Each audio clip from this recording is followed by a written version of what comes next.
Welcome to EPG Pathshala.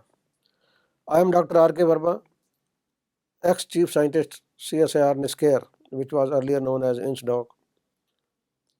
Today I will talk on the topic of organizational structure of the library.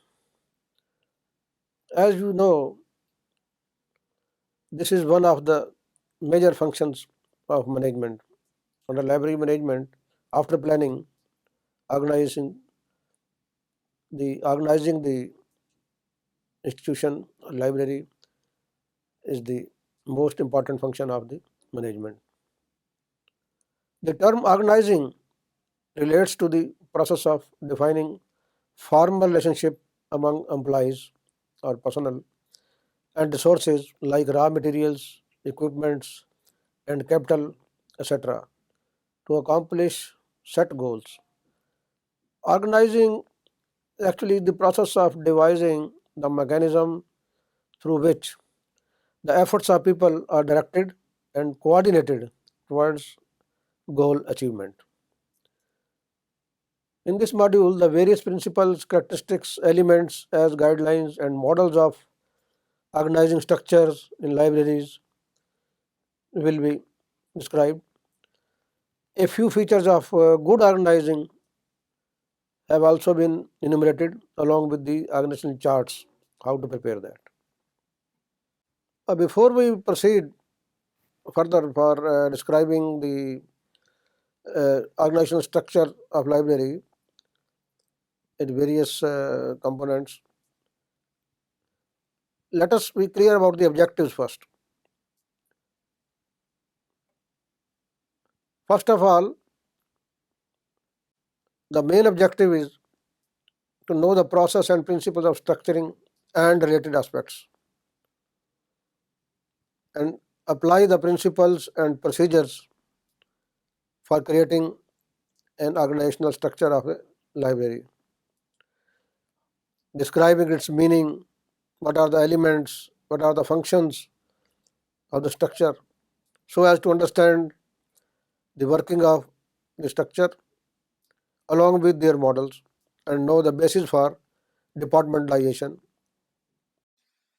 Organization as process. It determines the various types of activities based on their performance and objectives of the organization. It groups the identified activities into closely related and similar activities as departments and divisions, and further into sections if necessary. It decides about the key departments which require more attention and their relative importance. It determines the various levels for which major and minor decisions are to be taken. Determines the number of subordinates who should report directly to each executive or officer. It sets up coordinate mechanism so that various departments, divisions, sections work together in a synergetic way. What is organizational structure? The structure defines the pattern of vertical flow of authority, that's level, and the area over which the authority runs is known as the span of an organization. What is organizational level? As an illustration, level 1 is librarian, level 2 is deputy librarian, level 3 assistant librarian, and level 4 senior professional assistant. Organizational span, on the other hand, includes all heads of the departments like projects, publication department, traditional library services department, and digital libraries working under chief or director information. Before we actually proceed for the implementation of any organizational structure, the library, some effective guidelines have to be prepared. These are best understood in terms of principles of organizing. The key activities, for example, the key activities should be clearly defined and grouped on some logical basis. Number 2, the responsibilities of each division, department, unit, and job should be clearly defined. Responsibility and authority should be made equal. Then authority should be delegated as far as down in the organization as possible. The number of employees reporting to each officer manager should be reasonable. The organization should be designed in such a way to provide stability and flexibility, perpetuation, and self renewal. The organization structure should be evaluated and may be restructured if needed on the basis of its contribution to the organization's objectives. Some more principles for efficient organization are enumerated as principles of unity of objectives, efficiency, specialization, flexibility, scalar principle, personal ability, unity of command, span of control, unity of direction, delegation, absoluteness of responsibility, and authority level principle.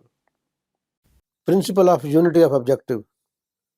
This states that the organizational structure should facilitate the contribution of individuals to the achievement of organization's objectives. This is possible only when the organization has clearly defined objectives. Principle of efficiency.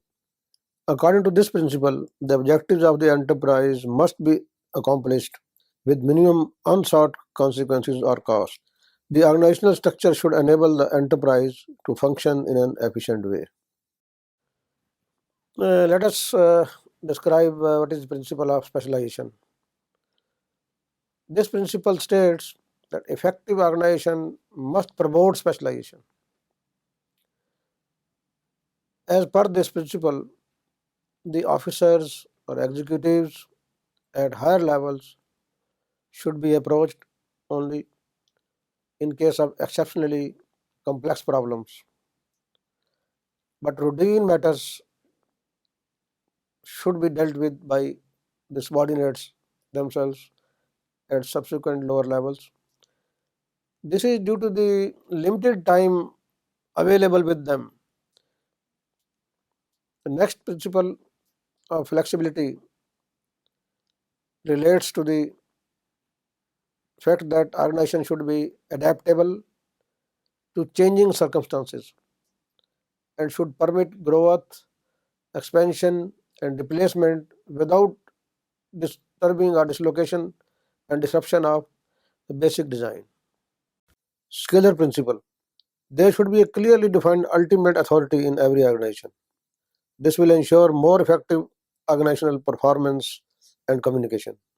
The responsibility should flow from the top management downwards in a clear, unbroken line of authority. The chain of command is the line along which authority flows from the top of organization to any individual. Principle of personal ability. The organizational structure must ensure optimum use of human resources. Unity of command. Each person should report to only one immediate superior. That is, each employee should have only one supervisor. Dual subordination must be avoided. Span of control, that is span of management. There should be a limit of number of direct subordinates reporting to a manager. The span of control should be minimum and should depend on the nature and variety of activities, the time required for each activity and the person. Principle of unity of direction. There should be one objective and one plan for a group of activities having the same objective. Unity of direction facilitates unification and coordination of activities at various levels. Delegation of authority and responsibility. In this process of a delegation of authority, there should be a consideration of the results expected, the task assigned, the degree of delegation required to accomplish, and the task and responsibility to be fixed. The authority delegated should be equal to the responsibility. Further, there are three sub-principles related to delegation. These are principle of delegation, principle of absoluteness of responsibility, the authority level principle. Principle of delegation. This states that the authority delegated to an individual officer or manager should be adequate to ensure his ability to accomplish the results expected from him or her. Principle of absoluteness of responsibility. This principle says that the responsibility of the subordinate to his superior for performance is absolute, and no superior can escape responsibility for the organizational activities of his or her subordinates. The authority level principle. This relates to the maintenance of intended delegation, which requires that decisions within the authority and competence of an individual officer or manager be made by him and not be referred upward in the organizational structure. Responsibility pertains to what one must do, and accountability is the process by which individuals can be called upon to justify their actions. Accountability is the process of enforcing responsibility. In general, one is administratively accountable to one's superior. It may be noted that the delegation not only helps to create an organizational structure but also relieves an officer or manager of his heavy workload, leads to speedy and better decision, and boosts morale in the organization. However, there are some hurdles to effective delegation. For example, fear of loss of power, lack of confidence in subordinates, fear of being exposed, inability and difficulty in briefing, and the feeling that one can do it better itself. One of the most important topics in the organization structure, rather we can say the burning issue, is centralization versus decentralization. This is the major issue, as I told, in organizing libraries. Centralization is the degree to which authority is retained by higher level managers within an organization rather than being delegated. There are many arguments in favor of both centralization and decentralization. A manager has to take note of some important factors before deciding on the degree of centralization. The positive points of centralization are: number one, the uniformity of policy and action, fewer risks of error by subordinates, utilization of skills of central specialized experts, and enabling closer control of operations. On the other hand, decentralization has some merits or advantages. For example, it produces speedier decisions and actions on the spot. Then decisions that are more likely to be adapted or changed to local conditions. Then greater interest and enthusiasm of subordinates is ensured, and saving the time of the top management for other activities like planning, policies, etc. Delegation versus decentralization. This is another issue which is to be understood.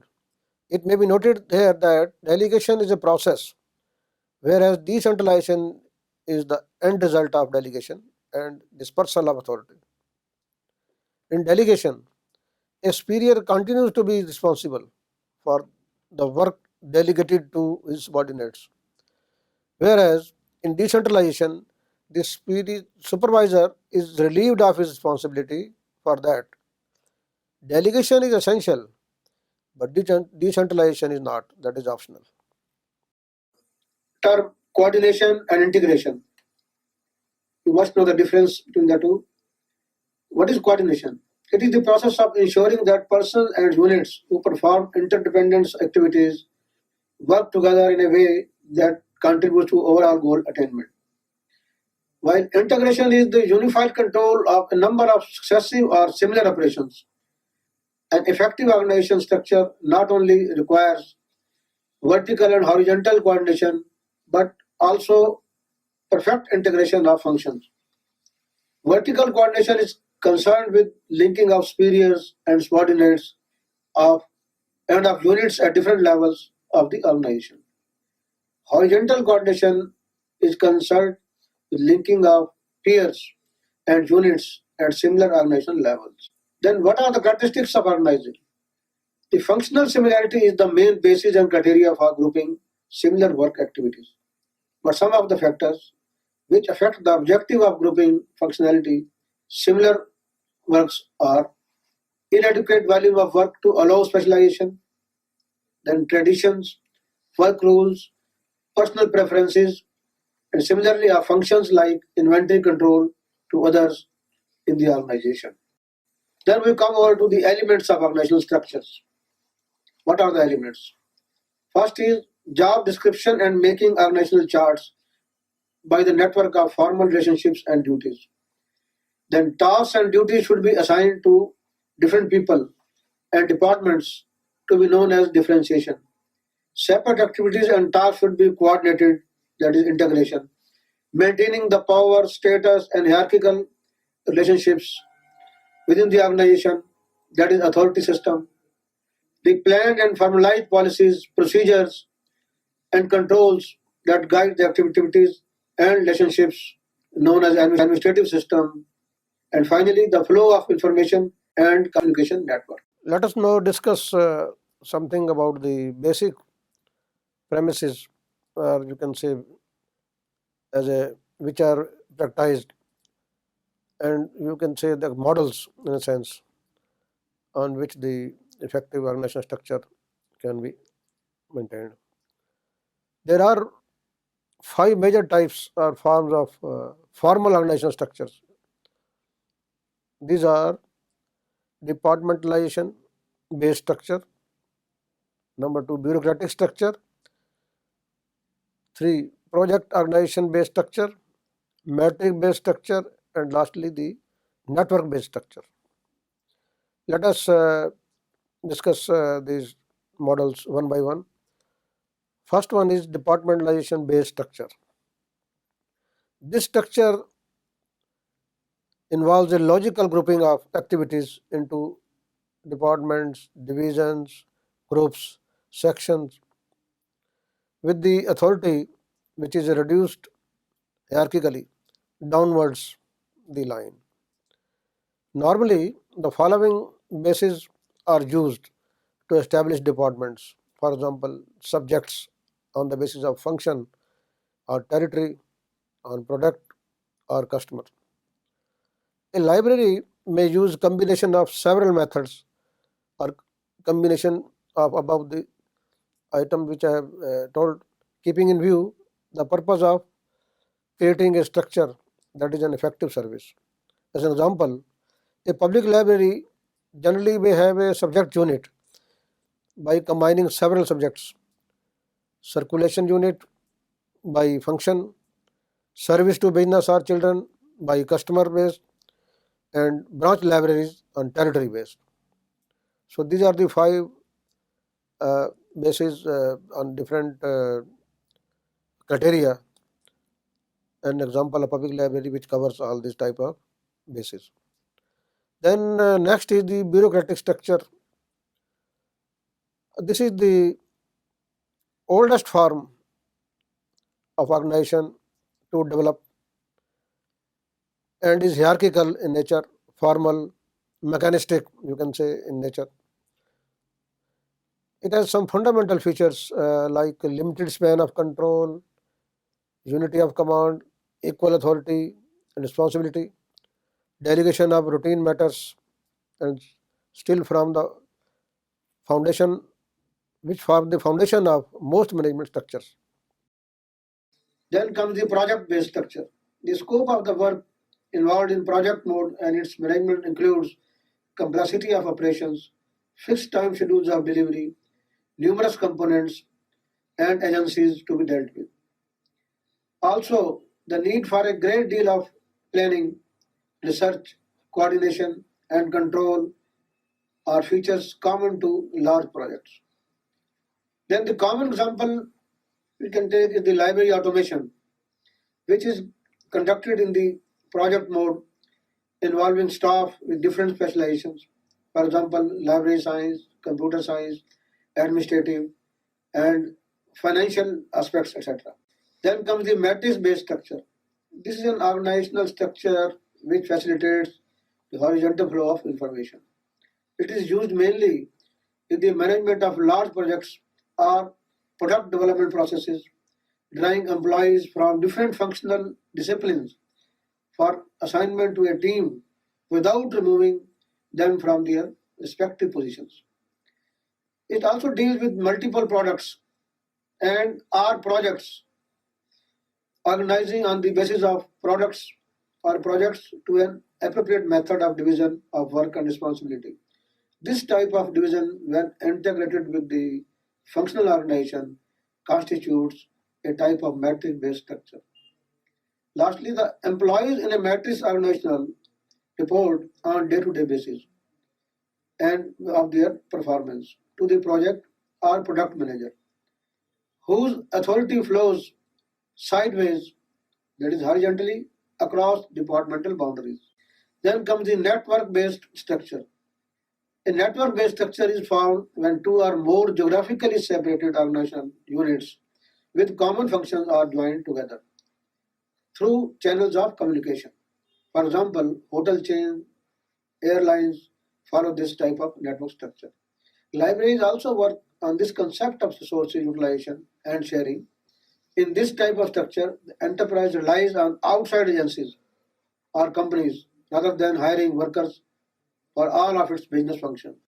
Features of a good organizational structure. What are the features? Number one, organizational levels and span of management should be balanced to achieve optimum results. For example, too many levels lead to confusion, a diffused exercise of authority, an increase in overhead costs, blocking of communication channels, and a lack of consistency and cohesiveness in decision making in a few hands. The span of management depends on the level and may vary from organization to organization. A span with, say, 3 to 5 subordinates at higher level and 5 to 8 at lower level, where subordinates have to work out only specific tasks, seems to be most conducive for obtaining the best results in library organization. This structure can cope with continuously evolving nature of the organization and hence allows flexibility and ability to respond to external and internal changes in the environment. There are some points which are to be taken into account while forming organizational chart. First of all, what is organizational chart? An organizational chart is simply a graphic representation of organizational structure which indicates hierarchical and vertical positions, span of management, relationship between the line and staff position, flow of authority, responsibility, and communication. It gives an overall picture of the structure, so it is easier to identify the weak links in the chain, conflicting situations, friction, and imbalances, if any. This exercise helps in restructuring the whole organization also. With the passage of time, an organizational structure becomes inflexible and may not cope with the uncontrolled changes in external environment, which may create uncertainty in the minds of employees. On the other hand, too many changes in short time may give rise to the condition of instability and confusion among the staff. And lastly, in such a situation, a balanced approach keeping in view the basic elements of organization may be fruitful. Dear students, I hope you must have understood the various principles of organizational structure in the library and some models which are in practice already, and it depends on the type of library which structure suits, and you may use combination of many criteria like subject, territory, function, etc. I will like to emphasize on 2 points in this module. Number one is the issues which has been raised, that is centralization versus decentralization and decentralization versus delegation. You must have more insight into that by actually going through more literature on that. And another point is, I have touched upon lastly organizational chart. Though diagram or figure is given for that, you must consult some literature on that so that you may have the visual grasp on the how the organizational charts are made. though given the principles and what goes into that and details of the charts, what should contain, I think it will be more useful to you. Thank you.